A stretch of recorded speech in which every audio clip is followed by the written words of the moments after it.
This creator has started posting on social media just over 5 months ago, has grown her audience by hundreds of thousands of people, and had just had a $1.2 million launch, selling a $295 mid-ticket offer. There are 4 factors that have contributed to her success, and I don't see a lot of people talk about the last one, but it's the exact strategy that will make her next launch double or even triple that amount. Factor number 1 that laid the groundwork for this to be an insane success that it is that her course idea was gold. Choosing the right topic will make or break her offer. And Jessie knows that because before the app challenge that has now made her over $1 million, she had launched another digital product, a $37 guide on flipping furniture. And I believe I saw her mention online that she was making anywhere between $7K to $15K a month, which is not shabby by any means, but it pales in comparison to the launch that she'd had. This is the power of having a dialed in topic. There's nothing wrong with the furniture flipping niche, but if you compare the 2 topics with each other, they have very different payoffs. App challenge is just such a no-brainer for her audience to buy because it promises a much bigger outcome. It's something that people instantly recognize as a must-have if they want to make money online, versus the furniture flipping guide was meant more for people who saw that as a little side hustle. Your topic needs to instantly register with your audience as a must-have. They shouldn't even have 2 thoughts on whether or not they need it. It must be obvious what will change in their lives if they buy your course. A common misconception I see here is that people automatically think that it means promising something around money or earning more, and that is not necessarily the case. Yes, money is one of the big groups that your offer has to fit into, but there are actually 2 more: health and relationships. If you can relate the topic of your offer to one of those big 3, it will be just so much easier to sell. You also need to talk to the right audience, the people who will instantly see the value in what you're selling. If you ever think that you have nothing valuable to bring to the table, that you could not possibly teach people, oh, you need like a degree or you need another job in your CV. Literally, a creator just made over $1 million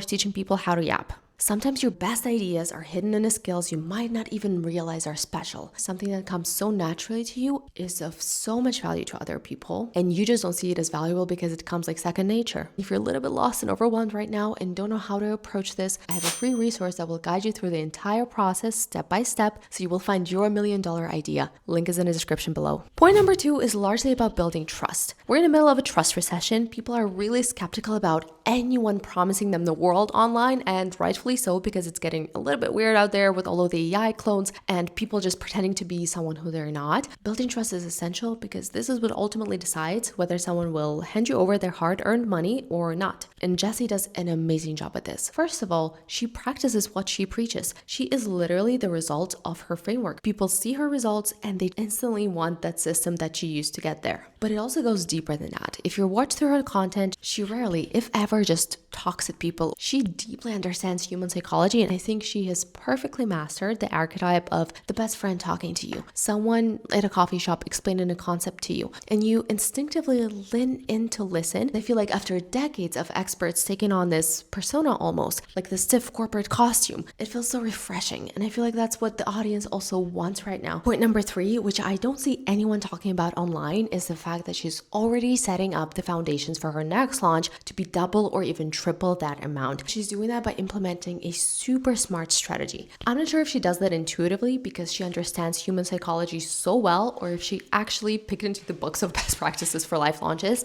Either way, it's genius and I'm here for it, and I love that she does it, and I think more experts should do it. She hasn't stopped talking about her offer once the cart has closed. What creators do normally is that they go zip after their launch and just stop talking about their offer altogether until it's time to launch it again. And the thinking behind this is always the same. Well, I don't want to annoy my audience. I already sold for weeks. I don't want to burn them out. Jessie, on the other hand, is in her stories, on her feed, every day sharing glimpses of her offer. She's sharing comments people are sending her, results that people are getting already now after being in a program just for a couple of days. She is proactively asking her students to share why they decided to join the program. And what this does is twofold. On one hand, people who considered to join but didn't are now getting insane FOMO. They're seeing all of the results, they're seeing how excited everybody is, and they're thinking to themselves, I should have joined. Also, for anybody who was living under a rock and didn't know about Jessie, who didn't see her offer, like me, finds her now probably because so many people online are talking about her launch, sees her content, sees all of the excitement generated around it, and instantly gets on the wait list. I wish more people understood that talking about your offer doesn't mean burning out your audience, that it's not sleazy, and that if you share something of of value, something that could honestly benefit people, why wouldn't you share it? Now, I love in Jessie's case that she's sharing the excitement of her students. The part where she asks people to comment about why they joined is genius, because on one hand, everybody who reads through the comments who's not in a program will think, well, yeah, that's a good reason. On the other hand, Jessie has amazing customer research that she can now implement in her next launch of knowing exactly what pain points drove people to join, what they're hoping for in the program, the exact verbiage that they're using. She basically has an avalanche of comments to sift through and analyze and use in her marketing. But it doesn't just stop there. For people who are already in the program, seeing how other people are implementing what they're learning and getting results is incentivizing them to also do the work. It's motivating them over and over again to actually open the program, look through the lessons, and implement it. And if you're thinking to yourself, well, they just bought the program, why wouldn't they be motivated? You'd be surprised how many people buy an online course and never so much as log in. The stats that online course hosting platforms share are actually quite frightening. And by motivating her students to show up and do the work, what Jessie does is she ensures that her students get results. And the more of her students get results, the more testimonials she gets, the easier it will be to sell her next cohort. This is how you create momentum. This is how you create a flywheel effect. Point number 4 is what has ruffled probably the most feathers online and what gets all the marketing bros up in arms about it. And I think it's because they're jealous. And it's her sharing her launch numbers. How will that help her sell her offer, you ask? Well, for once, it's proof of concept. She's essentially selling people a program that will teach them how to yap on social media for what? Probably so that they can earn more money by selling their services online, by growing their audiences, by connecting to people. So if she can show that not only has she grown at an insanely rapid pace, but those people are also ready to buy and that she can generate over $1 million with yapping videos, that is just all of the proof of concept she needs. And on the other hand, sharing her launch numbers openly and publicly has created a seismic wave in the industry. And now everybody is talking about this and weighing in and sharing their 50 cents. I bet you that in the next 2 months, we will see her on every big online business podcast that will try to interview her to hear it from the source, what exactly contributed to her success. And what that will do is put her in front of even more people who might have not known her, but that would still be interested in her offer.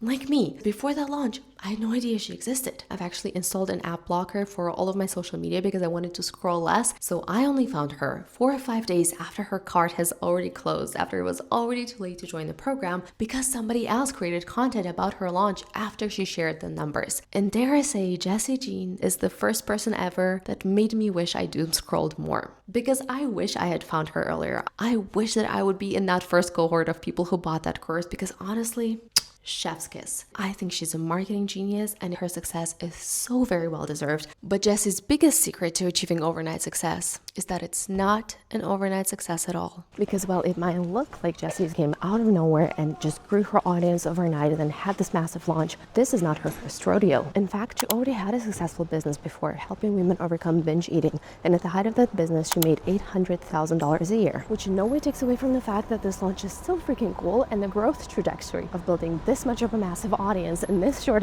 time is still freaking darn impressive. But what I feel like is unhelpful is everybody online trying to decipher the silver bullet, the one secret strategy, the one shortcut she took so that she could have this overnight success. When in reality, she wasn't starting from ground zero. She already had skills and knowledge from her previous business that she implemented in this one. I bet you that in 7 years of business, she had a lot of things that went great, a lot of things that went wrong, things she learned from. The only working recipe for overnight success is doing the same thing over and over and over again, putting in the reps, and that's exactly what she did. And it's not like Jessie's hiding this fact either.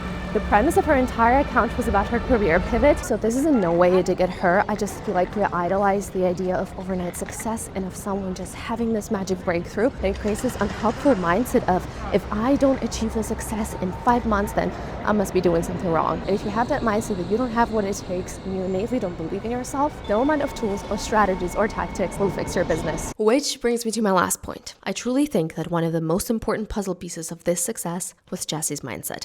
Do not roll your eyes at me. Stick with me for a moment. You'll see what I mean here. I find it so fascinating that if you look at her old Instagram account and you look through her older posts, the same woman who grew 360,000 followers in a span of 5 months is the same woman who crowned herself the queen of inconsistency in 2024. is the same woman who said at the start of 2025 that recording social media videos is making her skin crawl and that she has a massive block to showing up on socials, who said she wanted to be consistent in January, posted 6 videos, and then disappeared until April. I think it says something for the fact that telling yourself unhelpful stories about yourself and your abilities and what you can and cannot do will just limit yourself. If Jessie had continued to tell herself that she's just inconsistent, that she has this block, that she cannot for life of her record social media videos, we wouldn't have seen her so successful. It's so obvious that Jessie went through a season of massive personal transformation. She was able to rewrite her story and show up in her full force and impact so many people with her videos. So take this as a sign that whatever your track record has been up to this point, if you maybe haven't achieved all of your goals or you achieved them halfway but not at the level you wanted to, it doesn't define what you can do going forward. And if you think to yourself, yeah, that's great, but I don't know if it will work for me. Hadn't AI destroyed online courses? She must be a very special case. I'm telling you, she's not. Online courses are still very lucrative if you understand the shifts that AI had made in the market. And if you want to find out what those shifts are, make sure to watch this next video.